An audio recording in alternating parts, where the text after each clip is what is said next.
Welcome to another episode of I Quit My Job. In this episode, we have no other than Jerome Christie. Yes, sir. And this man, you got to know this man. If you're ever looking for a sommelier, this is the man. You're going to hear an amazing story. This guy's a wine taster, lover, knows everything about wine. But before we get into that, because this is all about I Quit My Job, I'm Slowly Plus One. And this is where you hear ordinary stories that turn into extraordinary inspirations. Let me introduce you to son of a seamstress who's going to get us all caught up on what he's doing right now. Okay, let's go. All right. My name is Jerome Christie, a.k.a. son of a seamstress. Holla at me on Instagram, please. I work for an agency, a wine agency in North York, Ontario. It's called Intravino Incorporated. We've been around for the last 30 years, operating in stores, hotels, restaurants, and have wines and spirits in the LCBO. Nice, nice. So you said like 30 years. Like, yes. What is that? Is that a business that was family owned or? Yes, so it's family. It's right. family. My father-in-law. Right. My father-in-law started the business 30 years ago. It's in its 30th year right now. Okay. Right. So he started the business bringing in wines specifically from Greece to Greek restaurants. Okay. And he expanded the portfolio, and now, like I said, he imports wines from all over the world, old world and new world, from South Africa, from France, from New Zealand, Australia. Oh, nice.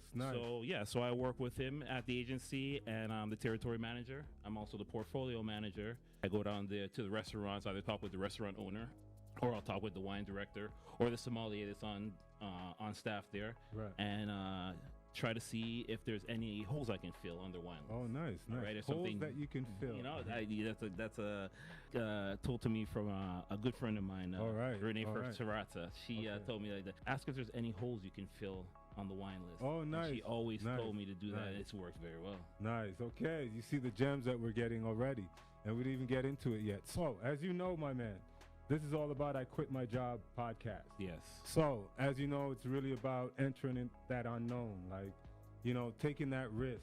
Yes. And saying, hey, I'm giving everything up. Yes. And I'm sure you've been through that. For sure. So let's jump into it, brother. Yeah. Explain that story, like that time, what made you decide to say, I'm giving this up? And then how did that process happen? I drove a train for 15 years and 15 years. Yo, bro. Yo, you I'm look telling like you're like 19, brother. Hey, man, it's good genetics, man. Good Okay, genetics and okay. good wine. Okay. You know what I mean? Wine's always good. Oh, wine's always good. So, I was doing it for 15 years, and you can just see by my expression, just uninspired, man. Like, you go to work, start my shift at 4 o'clock in the morning. I finish every day at like 2-something, maybe 2:30, maybe if the train is running on time. We all Right. know how the system runs; it's Right. never on time. I didn't really have time for myself. Right. I was at the mercy of the system. Like, once you're in that system where you're driving a train, you got to be there all the time. It's in a place where you just feel like you can't get out of, but you're just going with the flow because you're getting a decent wage. Right. You know what I mean? Everybody's telling you you're going to get a pension. Right. So just stick with it. On my off days, what I would do is go to my father-in-law's office and just see what kind of information I can get about wine, learning everything to do with the LCBO, how to import in wines into the country, what are the rules and regulations, Wow. all that Wow. stuff. I just went there on my off days and learned that. And then from there, it just kept on growing. More interest. And, my father's like, hey, what do you think about sales? I say, hey, man, let's go, man. Let me try it out. Right. You know, I like people. Let's go and see what we can do and see if I can sell some wines. Right. So I just started studying all the wines he had in the portfolio. And then it just got my passion for it grew even more. It's amazing, this transition that you're Yeah. telling me, this transition. So how did that go back into the work life? So I go to work one day. Train malfunctions. I went through an area where there was a little bit of, they were starting like a construction, and the train slid through this area. So I just proceeded on with protocol, went to the next station, whatever.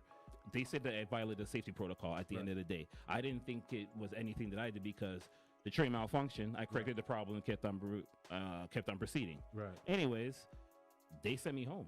Wow. They sent me home. So I had to go with the investigation, arbitration, all these things. So about a month later, they came back and said, we're going to relieve you of duty and we're going to have to keep on investigating this thing. So I was like, okay, well, what am I going to do? Sit and wait for these guys? Right. So you have a lawyer, whatever you say. Don't worry, just wait. It's going to work itself out. I'm like, look, man, I don't want to wait on this. Like, either I'm in or I'm out. Keeps on going. They want me to admit to doing something that I didn't do, Right. so I could get the position in the company back, but not what I was doing. As I'm like, I don't want to do that. In that time with the arbitration, I decided to go back to school. Nice. George Brown College. I was already doing the wine thing with my father-in-law, so I said, let me take the first wine program, Wines One. See how it goes.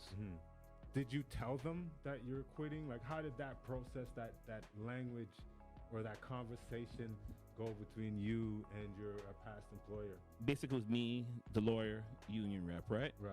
And they're like giving you the options. Okay, like if you come back, this is what's you're probably not going to be driving the train anymore. You're probably going to be like in a mailroom or something. You know what I mean? Right. So it's like but there's a chance you could keep fighting this and everything will be fine. You'll go back to work. Right. Go back to work. You're saying, or you can just say, hey man, I want to keep fighting anymore. You can get a settlement and then go on your merry way. And like I said, I was there for 15 years and hours are crazy. Right. You know what I mean? You're there getting out at 2 a.m. to be at work for 4. You're in a box. So that kind of left some anxiety. You're just kind of relieved when I just thought about it, like, okay, I'm gonna go back there and do this for 15 more years. It's not the greatest condition for you to grow as a human being. Right. Okay. So I needed more than that, man. I started doing everything that I could do, stuff outside of work, like work with my father-in-law. Wow. So it's just like the thing that happened kind of just gave me the kick in the butt. Like, so I just went to the lawyer, union rep, and said, hey man, that's it, man. I'm not gonna fight this anymore. For me, I told him, I'm done with this. I've decided to move on. This is the move I'm making in my life. Right. This is what I want to do, and I'm passionate about it, man. So how long did it take you to kind of like have that acceptance that I'm no longer working? This is where I'm going to be forging ahead in this whole wine industry. I would say about 3 months. 3 months, okay. 3 months, because obviously you're working for family now. The money coming in is going to be different, but that's not a big issue in my household. I strategized for that. I had money put aside because I already in my mind, I knew that I was already progressing towards something else. So I always save smartly. And my wife's very supportive, man. Like, my wife's a very successful businesswoman. The point is, you had a good support system that you could fall back on to get your mental straight in order to move forward. Is there any lessons like you can drop for people who are in the same position as you but just don't have that strength to say, hey, I'm quitting my job? First, you got to visualize what you want to do. Like, if you're unhappy doing something, what's the next option? You're just going to sit at home and do nothing? You have to have something you want, whether it's the wine industry, or you want to be an auto mechanic, or you want to be a chef, or whatever it is you want to do. You got to visualize that. Like, people tell you all the time, like, if you want something, you got to write it down, visualize it. Right. I see myself in the wine industry. I see myself being a sommelier. I want to open a wine bar. I want to have my own winery. These are things I want to accomplish. And what I would tell anybody is there's no time limit on goals. You have a goal, you work towards that goal. Whenever you get there, if you're satisfied, you've made the goal, then you just keep pushing and try to get another goal. I'm at a point in my life where everything is settled for me. So now it's just to focus on the task at hand. Execute. Nice. Get the knowledge, execute. Next step, execute. There's a gem right there. Get the knowledge and execute. Explain some of the things you're doing now. You just gave the gems. Plug yourself, brother. I am studying currently with the Court of Master Sommeliers, working towards my first certification as a sommelier. As I said before, I am working at the wine agency. Intravino Incorporated is the name of the wine agency. We import wine, spirits, and beers from all over the world. Check out the website, intravino.ca. I'm sure there's something there you like. This is all about, I quit my job, and it's all about inspiration. So, son of a seamstress, bro, man, it's a pleasure. I really appreciate you coming by, bro. I appreciate you having me. And just dropping some gems. I quit my job, where ordinary stories become extraordinary inspiration.